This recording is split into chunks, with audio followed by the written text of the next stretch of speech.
Tonight's talk is consciousness, creativity, and the brain. And if you have a golf ball-sized consciousness, when you read a book, you'll have a golf ball-sized understanding. When you look out, a golf ball-sized awareness. And when you wake up in the morning, a golf ball-sized wakefulness. But if you could expand that consciousness, then you read the book, more understanding. You look out, more awareness, and when you wake up, more wakefulness. It's consciousness. And there's an ocean of pure, vibrant consciousness inside each one of us. And it's right at the source and base of mind, right at the source of thought, and it's also at the source of all matter. There is no matter as such. All matter originates and exists only by virtue of a force which brings the particle of an atom to vibration and holds this most minute solar system of the atom together. We must assume behind this force the existence of a conscious and intelligent mind. This mind is the matrix of all matter. Matter seems like a good place to begin. The solidity of the world seems totally indisputable. As a fixed thing that you can see and touch, your body is also reassuringly solid. But beginning with Einstein, modern physics has assured us that this solidity is a mirage. All of physical matter, everything we have around us, is the result of a frequency. And what that also means is that if you amplify the frequency, the structure of the matter will change.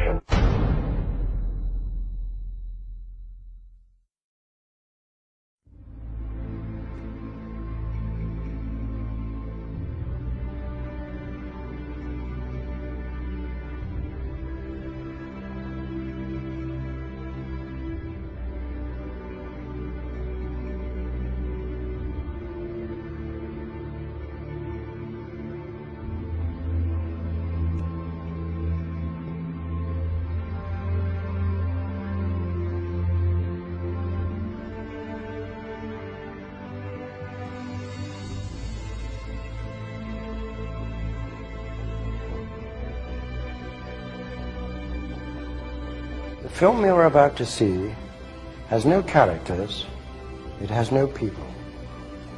It is a film to describe to you and explain visually the effect of cymatic frequencies on texture, structure, water, oil. You will see many things that answer many questions. You will see living forms, living amoeba, almost animal-like creatures. You will see continents being formed, the earth itself coming into existence, explosions, eruptions, atomic explosions, and bombs. You can see all this and watch it before your eyes. But everything owes its existence solely and completely to sound. Sound is the factor which holds it together. Sound is the basis of form and shape. In the beginning was the Word, and the Word was God. We are told that this is how the worlds began and how creation took shape. If we put that into the modern idiom and say that into the great voids of space came a sound, and matter took shape. Please watch carefully.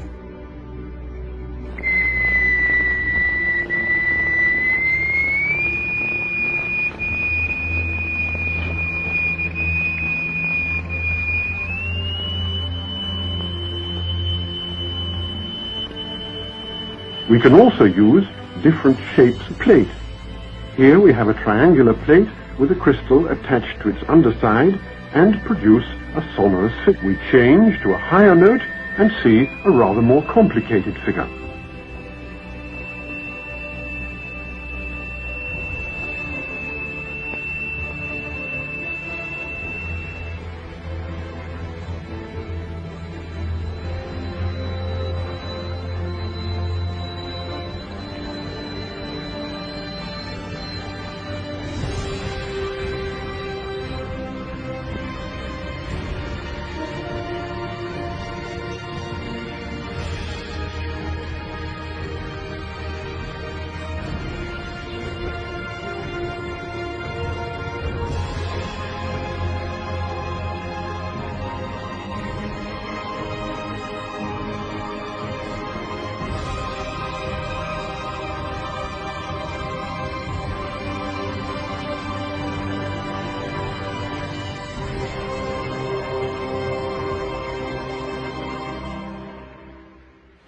we use sand and lycopodium.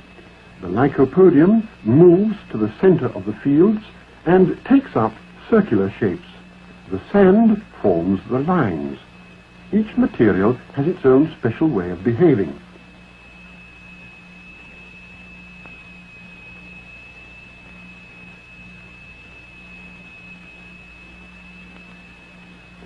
Lycopodium alone, a sonorous figure,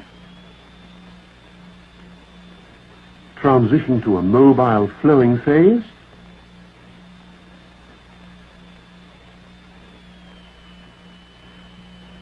and back again to the figure.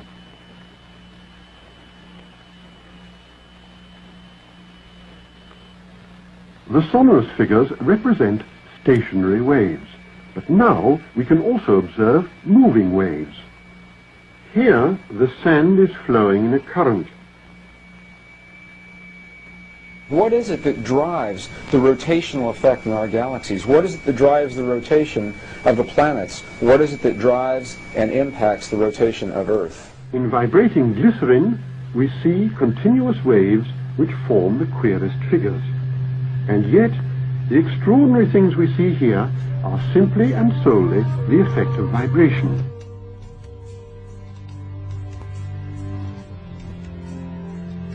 Now, what we've seen up until now are single signals, single frequencies projected into matter. And what you're seeing here now are interference patterns of 2 or more frequencies resulting in a pulse. The pulse of the human heart, the pulse that drives the blood through the veins in your bodies. What is your heart responding to? Where does that pulse come from?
Quantum physics has revealed what ancient masters knew.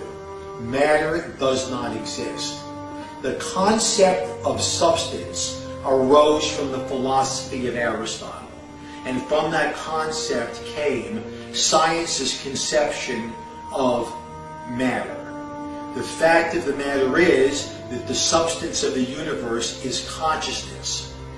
Belief that the substance of the universe is matter leads to what I call a fear-greed dichotomy, as people in their quiet desperation attempt to accumulate as many material possessions and riches as possible. In fact, the substance of the universe is consciousness. Therefore, it is behavior that is important.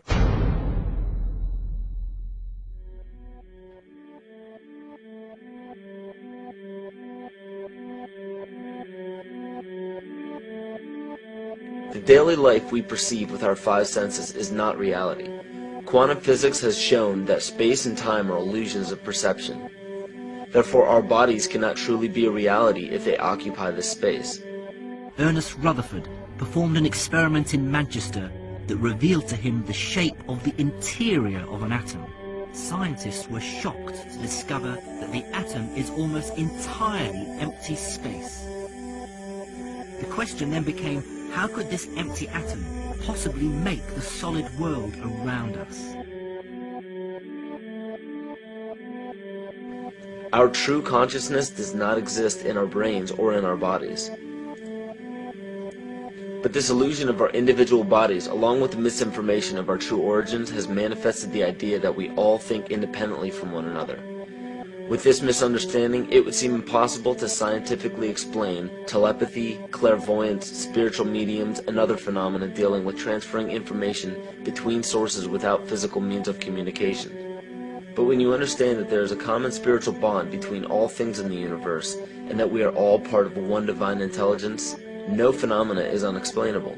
The blank matter within the most basic building blocks of perceivable existence is malleable and molded by intent.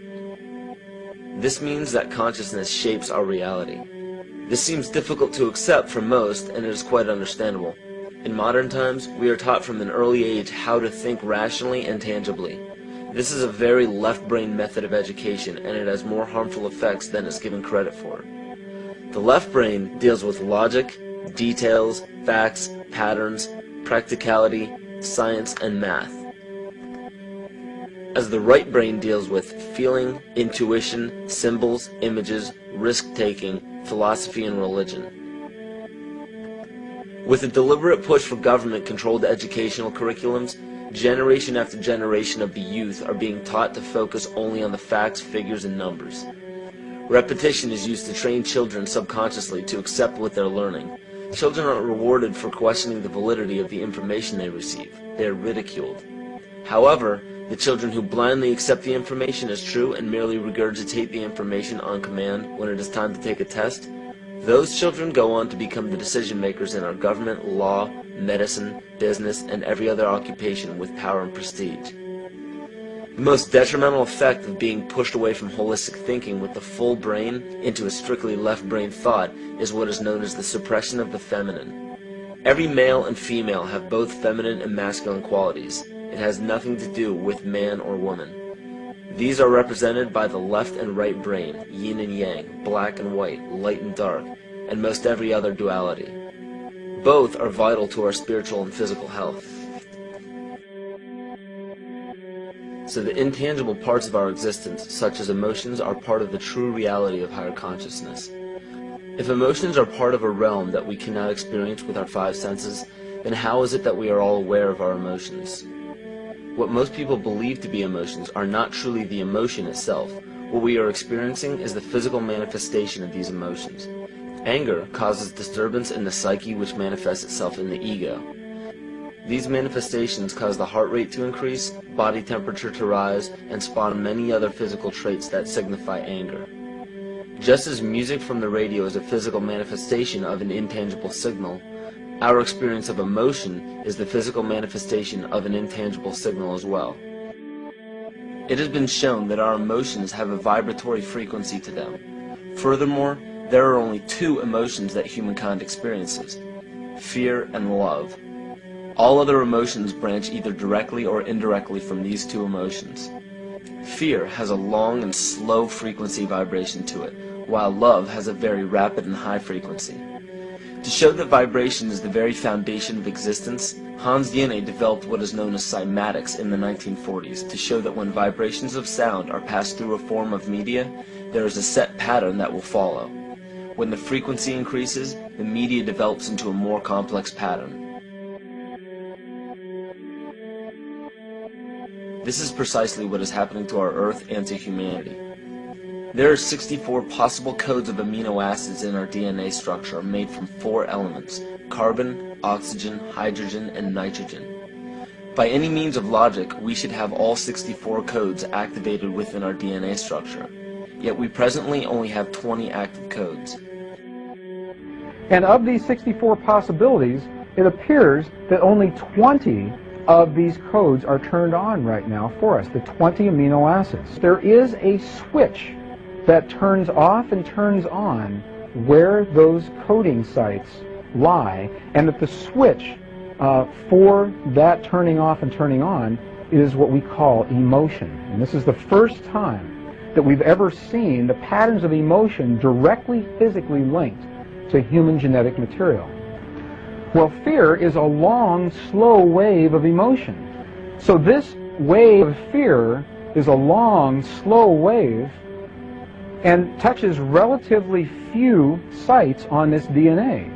So an individual living in fear is limited to the number of antennae that they have available to them, whereas an individual living in the pattern of love, this is love in DNA. You can see it's a higher frequency, shorter wavelength. We have many more potential sites for coding along that genetic pattern. This information, this is amazing. This is the first time we've ever had a hard digital link between emotion and genetics.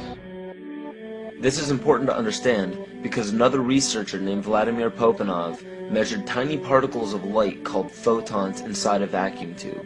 The photons were scattered as expected. A sample of DNA was then entered into the vacuum tube and they measured the photons again. They found that the particles of light align themselves along the axis of the DNA. Then, as they removed the DNA sample, the photons remained aligned to the same form of the DNA even though no DNA was present. This is what is known as the phantom DNA experiment. Science has now bridged a very important gap between physical and ethereal, or spiritual. Our emotions directly affect the structure of our DNA, which directly shapes the physical world we experience every day. So the messages left by the ancients that we've explained here were more than just prophecies about a one-world government or a new world order. We now understand why the study of the heavenly bodies were so important.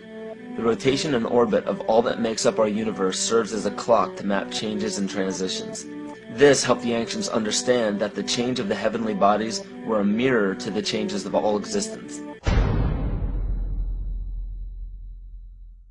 Ron Sakeley, Department Chairman, Chemistry, University of California, Berkeley, showed that DNA acts as an antenna for cellular upregulation. The primary function they taught us about what DNA is about. It's a receiver and transmitter of photons, light, and phonon sound. For what? Cellular upregulation, meaning that their water molecules, the pyramid power around the DNA spiral energizing strands, are taking in the spiritual energy of love vibrations and then sending it out for manifesting, precipitating in a quantum field, the physical matter of the body.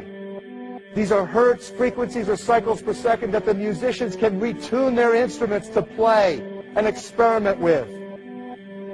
Why? Again, these are the Creator's musical scale, the original solfeggio, buried for 3,000 years in the Bible. So the ancient priests who knew how to levitate the huge stones for the building of the pyramids, and the Masonic knowledge that predated ancient Egypt, the ability to have this information, these frequencies, serve the function of creation, destruction, and miracles on behalf of the empowered people who had access to this knowledge. I say that because of this metaphor.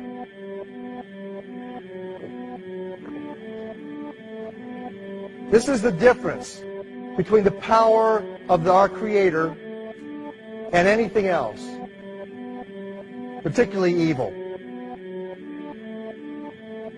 That you can go into a pitch black room full of evil, full of darkness, and light a little candle, and instantly that darkness flees. But you can't do the opposite. You can't go into a well-lit room full of truth and wisdom and righteousness and joy and health and harmony with the universal power.